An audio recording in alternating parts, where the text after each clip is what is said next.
कानपुर की तंग गलियों में जहां सुबह की शुरुआत ठेले की आवाज से होती है, वहीं अर्जुन अपने पिता के साथ सब्जियां बेचता था। 14 साल का लड़का, गले में पसीने से भीगा तौलिया, हाथों में तराजू और आंखों में एक सपना, आईपीएस अधिकारी बनने का सपना। स्कूल में वो हमेशा टॉप करता, लेकिन शाम होते ही सब्जी मंडी में खड़ा मिल जाता। दोस्त हंसते, कहते, अरे छोड़े, तू अफसर बनेगा, ठेला ही चलाएगा। लेकिन अर्जुन की मां कहती थी, बेटा, जो सपने देख सकता है वो उन्हें पूरा भी कर सकता है। एक दिन स्कूल में एक अधिकारी आए, आईपीएस अधिकारी अदिति सिंह। उन्होंने बच्चों से अपने संघर्षों की कहानी साझा की और कहा, बैकग्राउंड मायने नहीं रखता, मेहनत और इरादा ही सबसे बड़ा परिचय होता है। अर्जुन की आंखों में चिंगारी जल गई। उसने तय किया, मैं भी एक दिन वर्दी पहनूंगा। घर आकर जब उसने पिता से कहा कि वो यूपीएससी की तैयारी करना चाहता है, तो पिता चुप हो गए। बेटा, सपना देखना ठीक है, लेकिन हमारे जैसे लोगों की हकीकत रोटी कपड़ा है। अर्जुन समझ गया यह रास्ता आसान नहीं होगा, लेकिन मन ने कहा, अगर आसान होता तो सब करते। स्कूल की हिंदी टीचर नीलिमा मैम अर्जुन की प्रतिभा को समझती थी। उन्होंने उसे किताबें दी, मार्गदर्शन दिया और एक मोबाइल ऐप बताया जहां फ्री ऑनलाइन क्लासेस मिलती थी। पढ़ अर्जुन, तुझे लड़ना है उस सिस्टम से जो कहता है कि गरीब सपने नहीं देख सकते। अर्जुन ने सुबह 4 बजे उठना शुरू किया। सब्जी बेचने से पहले पढ़ाई, फिर स्कूल, फिर रात में 2 घंटे की सेल्फ स्टडी। उसने मोबाइल पर यूपीएससी टॉपर्स के इंटरव्यू सुनने शुरू किए, पुराने प्रश्न पत्र हल किए और हर दिन अपने सपने के करीब जाने की कोशिश की। रास्ता आसान नहीं था।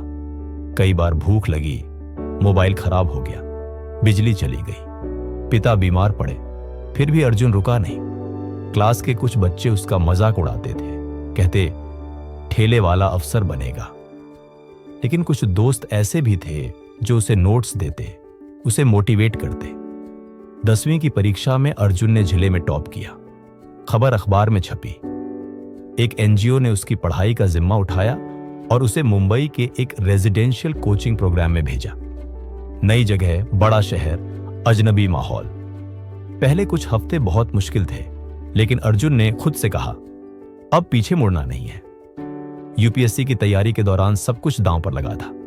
नींद की कमी, प्रतियोगिता का दबाव और घर की यादें, सब कुछ उसे तोड़ने की कोशिश कर रहे थे। लेकिन एक दिन मां का फोन आया, तू अफसर बनेगा बेटा, हम ठेले पर खड़े रहेंगे गर्व से।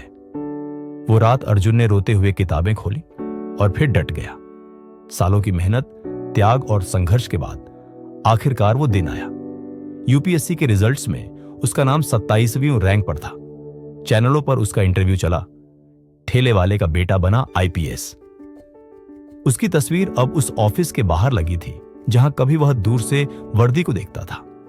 अर्जुन अब अपने शहर लौटा, लेकिन एक ठेले वाले के बेटे की पहचान के साथ नहीं, बल्कि एक अफसर की पहचान के साथ। वो उसी स्कूल गया जहां से उसने सपना देखा था और बच्चों से कहा, गरीबी कमजोरी नहीं है अगर तुम्हारे इरादे मजबूत हों। अब वह सिर्फ अर्जुन नहीं था, वो एक प्रेरणा बन गया था। उसने अपने गांव में एक निःशुल्क कोचिंग सेंटर खोला ताकि और बच्चे भी सपने देख सकें और उन्हें जी सकें। उसका सफर इस बात का सबूत था कि छोटे शहरों के सपने बड़े हो सकते हैं, बशर्ते मेहनत और विश्वास साथ हो। सपने छोटे बड़े नहीं होते, देखने वाले की हिम्मत बड़ी होनी चाहिए। और अगर एक सब्जी बेचने वाले का बेटा आईपीएस बन सकता है, तो तुम भी कुछ भी कर सकते हो, अगर तुम चाहो।